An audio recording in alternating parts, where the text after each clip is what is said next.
ça n'est en aucun cas la signification de Matthieu 15, 11, mais je reconnais qu'il y a des exégètes qui vont complètement déformer le texte pour réussir à faire que des passages comme ça pris tout seuls on puisse leur faire dire ce que l'on veut. Et je sais que ce n'est pas ta faute, c'est probablement simplement quelque chose que l'on t'a dit, et donc tu fais confiance à des théologiens ou des exégètes. Matthieu 15 a un sujet extrêmement précis. Jésus se fâche avec les pharisiens parce que les pharisiens reprochent à ceux qui suivent Jésus de ne pas suivre les traditions. Et en particulier, les pharisiens sont choqués parce que les disciples de Jésus ne suivent pas la tradition qui est de se laver les mains avant de manger.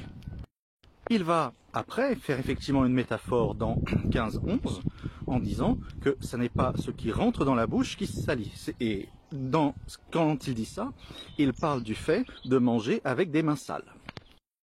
Et Jésus se met en colère parce qu'il reproche aux pharisiens de vouloir suivre une tradition qui n'est pas dans l'Ancien Testament, qui n'est pas une loi de Dieu, comme se laver les mains, mais il refuse de suivre une autre loi de Dieu. Et quelle loi est-ce que les pharisiens ne suivent pas? C'est le 5e commandement.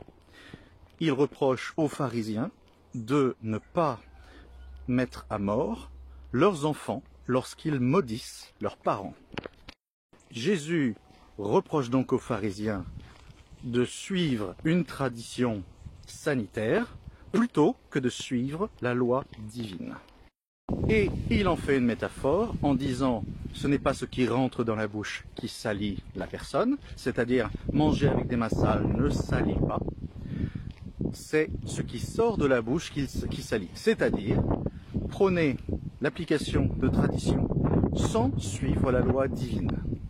Il n'y a pas une seule ligne, pas un seul mot qui puisse faire penser qu'il parle ici de manger de la viande non cachère. Dans Matthieu 15, Jésus dit exactement l'inverse. Il dit que les traditions ne sont pas importantes, mais par contre, il n'y a pas d'excuse pour ne pas suivre la loi de Dieu. C'est cela que dit le texte. Et si un théologien ose dire que ce passage a une autre signification, dans ce cas-là, ça veut dire que les mots de la Bible n'ont absolument aucune signification. Cela signifie qu'on ne peut pas comprendre la Bible en lisant la Bible, et que la Bible n'est constituée que de métaphores, qui sont là pour illustrer des allégories, qui sont là pour illustrer des métaphores, qui sont là pour illustrer des allégories.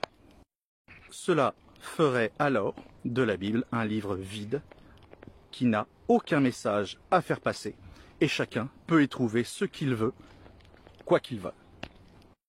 Kenavo!